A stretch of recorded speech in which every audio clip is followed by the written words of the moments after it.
Hello friends, आप सभी लोगों का स्वागत है आपके अपने YouTube channel math classes with Javed sir में। तो आज की क्लास में हम लोग डिस्कस करने वाले हैं 10 से 13 मई 2026 के इम्पोर्टेंट करंट अफेयर्स को। तो आप इस पूरे सेशन को लास्ट तक जरूर देखिएगा और इस वीडियो का पीडीएफ आपको हमारे टेलीग्राम चैनल पे मिल जाएगा, जिसका लिंक इस वीडियो के डिस्क्रिप्शन में दिया गया है। आप उसे वहां से इजीली डाउनलोड कर सकते हैं। तो चलिए आज के सेशन को करते हैं स्टार्ट। तो आज का पहला और इम्पोर्टेंट क्वेश्चन है, भारत का नौसेना प्रमुख किसे नियुक्त किया गया है? इसका सही विकल्प हो जाएगा डी, यानी कृष्णा स्वामीनाथन को। तो अभी वाइस एडमिरल कृष्णा स्वामीनाथन को भारत का अगला नौसेना प्रमुख नियुक्त किया गया और वह 31 मई सन 2026 को वर्तमान नौसेना प्रमुख एडमिरल दिनेश कुमार त्रिपाठी की जगह लेंगे। उनके कार्यकाल की अगर हम बात करें तो उनका कार्यकाल 31 दिसंबर सन 2028 तक रहेगा। अच्छा, अब हम भारत के तीनों सेनाओं की प्रमुख की अगर हम बात करें फ्रेंड्स, तो वर्तमान में थल सेना अध्यक्ष हैं जनरल उपेंद्र द्विवेदी, नौसेना प्रमुख हैं एडमिरल दिनेश कुमार त्रिपाठी, जो इस पद पर 31 मई सन 2026 तक रहेंगे। उसके बाद कृष्णा स्वामीनाथन इस पद को संभालेंगे। ओके, इतना पॉइंट आप ध्यान रखेंगे। वहीं वायुसेना प्रमुख हैं air chief marshal Amarpreet Singh. वहीं वर्तमान में भारत के तीनों सेनाओं के उप प्रमुख की अगर हम बात करें तो वर्तमान में थल सेना उप प्रमुख है धीरज सेठ, नौसेना उप प्रमुख है संजय वात्स्यायन, वहीं वायुसेना उप प्रमुख है नागेश कपूर। तो इतना पॉइंट आप ध्यान रखेंगे। तो अभी हाल ही में भारत का अगला नौसेना प्रमुख किसे नियुक्त किया गया है, तो आपको इनका नाम याद रखना है, कृष्णा स्वामीनाथन को। और यह किनका स्थान लेंगे, तो दिनेश कुमार त्रिपाठी का। कब से अपना पदभार ग्रहण करेंगे, तो 31 मई 2026 तक। और इनके कार्यकाल की अगर हम बात करें तो इनका कार्यकाल 31 दिसंबर सन 2028 तक रहेगा। अगला प्रश्न है, 9 मई सन 2026 को पश्चिम बंगाल के नए मुख्यमंत्री पद की शपथ किसने ली? तो इसका सही विकल्प हो जाएगा डी, यानी शुभेंदु अधिकारी। तो अभी 9 मई 2026 को भारतीय जनता पार्टी के शुभेंदु अधिकारी पश्चिम बंगाल के नए मुख्यमंत्री बने हैं। उन्होंने कोलकाता के ब्रिगेड परेड मैदान में आयोजित एक समारोह में पद और गोपनीयता की शपथ ली और यह पहली बार है जब राज्य में भाजपा की सरकार बनी है। तो इनका नाम आपको ध्यान रखना है, कौन मुख्यमंत्री बने हैं, तो शुभेंदु अधिकारी। और कब उन्होंने अपनी पद की शपथ ली है, तारीख भी आपको ध्यान रखना है, तो 9 मई 2026 को। और वह किस पार्टी से हैं, तो भाजपा से। ओके। और शुभेंदु अधिकारी ने फ्रेंड्स नंदीग्राम निर्वाचन क्षेत्र से ममता बनर्जी को हराने के बाद राज्य में भाजपा की ऐतिहासिक जीत का नेतृत्व किया था। तो अभी आपको इस प्रश्न में शुभेंदु अधिकारी का नाम याद रखना है, जिन्होंने अभी हाल ही में पश्चिम बंगाल के नए मुख्यमंत्री पद की शपथ ली है। अगला प्रश्न है, 7 मई सन 2026 को बिहार के नए स्वास्थ्य मंत्री के रूप में किसने पदभार ग्रहण किया है? तो इसका सही विकल्प हो जाएगा सी, यानी निशांत कुमार ने। तो अभी 7 मई सन 2026 को जनता दल यूनाइटेड के नेता निशांत कुमार ने बिहार के नए स्वास्थ्य मंत्री के रूप में पदभार ग्रहण किया है और पदभार संभालने के बाद उन्होंने राज्य में स्वास्थ्य सेवाओं को मजबूत करने और सभी नागरिकों के लिए समान चिकित्सा सुविधा उपलब्ध कराने की प्रतिबद्धता जताई है। तो इनका नाम आपको ध्यान रखना है। नए बिहार के स्वास्थ्य मंत्री कौन बने हैं, तो नाम आपको ध्यान रखना है निशांत कुमार। और कब से उन्होंने अपना पदभार ग्रहण किया है, तारीख भी आपको ध्यान रखना है, तो 7 मई 2026 को। और वह किस पार्टी से बिलोंग करते हैं, तो जेडीयू, यानी जनता दल यूनाइटेड। अगला प्रश्न है, राष्ट्रपति द्रौपदी मुर्मू ने किसे पुडुचेरी का मुख्यमंत्री नियुक्त किया है? तो इसका सही विकल्प हो जाएगा बी, यानी एन रंगासामी को। तो अभी राष्ट्रपति द्रौपदी मुर्मू ने एन रंगासामी को पुडुचेरी का मुख्यमंत्री नियुक्त किया है और उन्होंने 13 मई 2026 को मुख्यमंत्री पद की शपथ ली है, यानी आज के दिन। ओके।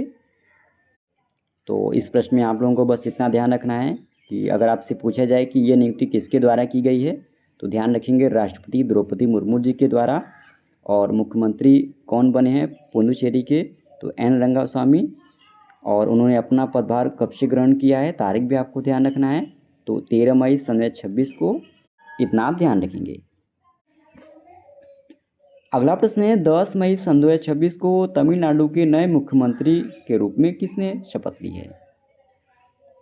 तो इसका सही विकल्प हो जाएगा डी यानी सी जोसेफ विजय ने।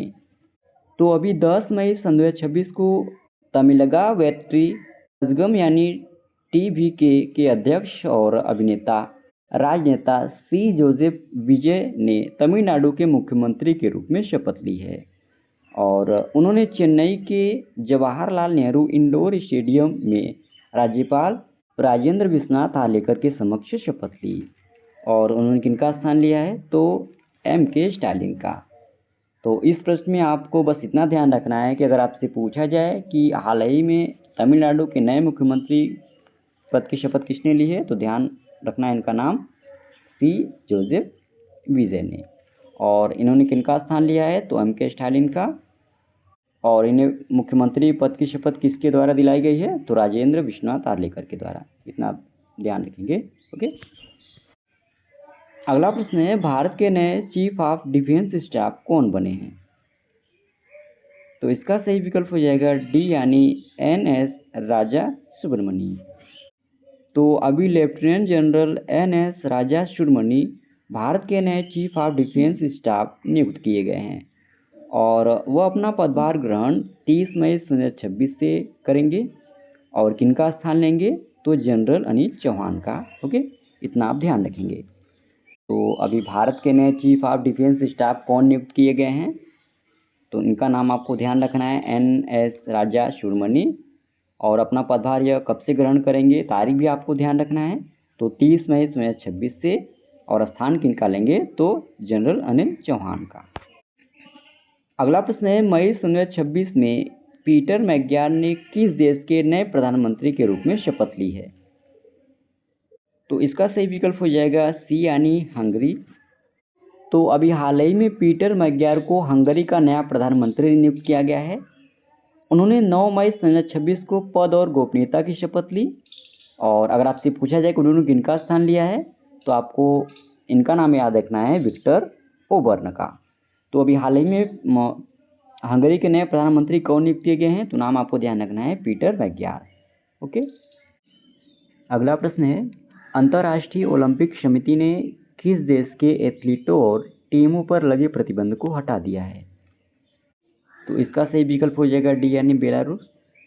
तो अभी अंतर्राष्ट्रीय ओलंपिक समिति ने मई 2026 में बेलारूस के एथलीटों और टीमों पर लगे प्रतिबंध को हटा दिया है, जिससे फ्रेंड्स वे 2028 लॉस एंजल्स ओलंपिक में अपने राष्ट्रीय ध्वज के तहत भाग ले सकेंगे।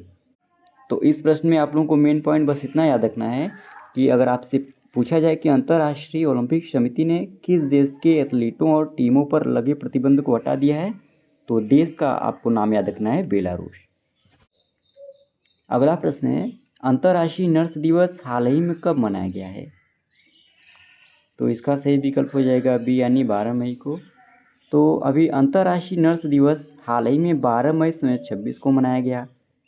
यह दिवस हर साल आधुनिक नर्सिंग की संस्थापक फ्लोरेंस नाइटिंगेल की जयंती के अवसर पर 12 मई को ही मनाया जाता है, जो स्वास्थ्य सेवा में नर्सों के योगदान और समर्पण को सम्मानित करता है। तो आप इस तारीख को ध्यान रखेंगे, यानी अंतर्राष्ट्रीय नर्स दिवस अभी हाल ही में कब मनाया गया, तो तारीख आपको याद रखना है 12 मई।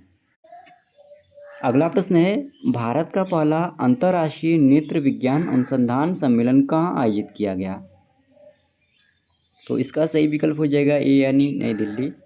तो अभी फ्रेंड्स भारत का पहला अंतर्राष्ट्रीय नेत्र विज्ञान अनुसंधान सम्मेलन यह नई दिल्ली में आयोजित किया गया। इसके आयोजन तिथि की अगर हम बात करें तो इसका आयोजन 9 से 10 मई 2026 को आयोजित किया गया। कहाँ पर? तो नई दिल्ली में स्थित मोनिक शो सेंटर में आयोजित किया गया। अगला प्रश्न है विश्व की पहली स्मार्ट द्वीप निगरानी प्रणाली कहाँ लॉन्च की गई है? तो इसका सही विकल्प हो जाएगा ए यानी इक्वाडोर। तो अभी विश्व की पहली स्मार्ट द्वीप निगरानी प्रणाली यह इक्वाडोर के गैलापागोस द्वीप समूह के फ्लोरियाना द्वीप पर लॉन्च किया गया है। ओके, तो इस प्रश्न में आप लोगों को बस इतना याद रखना है कि अगर आपसे पूछा जाए कि विश्व की पहली स्मार्ट द्वीप निगरानी प्रणाली कहाँ लॉन्च की गई है, तो स्थान आपको याद रखना है इक्वाडोर। अगला प्रश्न है, किस भारतीय को दुबई में प्रतिष्ठित अर्थ दुबई पुरस्कार से सम्मानित किया गया? तो इस पुरस्कार से सम्मानित किया गया है दीपक भाटिया को, यानी इस प्रश्न का आपका सही विकल्प हो जाएगा ऑप्शन नंबर डी। अगला प्रश्न है, किस देश में आईआईटी मद्रास ने डीप टेक स्टार्टअप को बढ़ावा देने के लिए अपना पहला इंटरनेशनल सेंटर लॉन्च किया है? तो अमेरिका में अभी हाल ही में आईआईटी मद्रास ने डीप टेक स्टार्टअप को बढ़ावा देने के लिए अपना पहला इंटरनेशनल सेंटर लॉन्च किया है, यानी इस प्रश्न का आपका सही विकल्प हो जाएगा ऑप्शन नंबर डी। अगला प्रश्न है, संयुक्त राज्य अमेरिका में भारत के किस युवा वैज्ञानिक को यूनिवर्सिटी इनोवेटर अवार्ड से सम्मानित किया गया? तो इसका सही विकल्प हो जाएगा डी, यानी डॉक्टर शेखर सुमन को। तो अभी अमेरिका में असम में जन्मे डॉक्टर शेखर सुमन बोरा को प्रतिष्ठित यूनिवर्सिटी इनोवेटर अवार्ड से सम्मानित किया गया है। इस प्रश्न में बस आपको इतना याद रखना है। ओके, किसे सम्मानित किया गया? अभी हाल ही में प्रतिष्ठित यूनिवर्सिटी इनोवेटर अवार्ड से, तो नाम याद रखेंगे डॉक्टर शेखर सुमन बोरा को। तो इसी प्रश्न के साथ ही फ्रेंड्स, ये आज का हमारा डेली करंट अफेयर्स का सेशन समाप्त होता है। आशा करते हैं आज का आपको सेशन अच्छा लगा होगा, और इस वीडियो का पीडीएफ आपको हमारे टेलीग्राम चैनल पे मिल जाएगा, जिसका लिंक इस वीडियो के डिस्क्रिप्शन में दिया गया है। आप वहां से इजीली डाउनलोड कर सकते हैं। और वीडियो में लास्ट तक बने रहने के लिए धन्यवाद। आज के लिए इतना ही। जय हिंद, वंदे मातरम।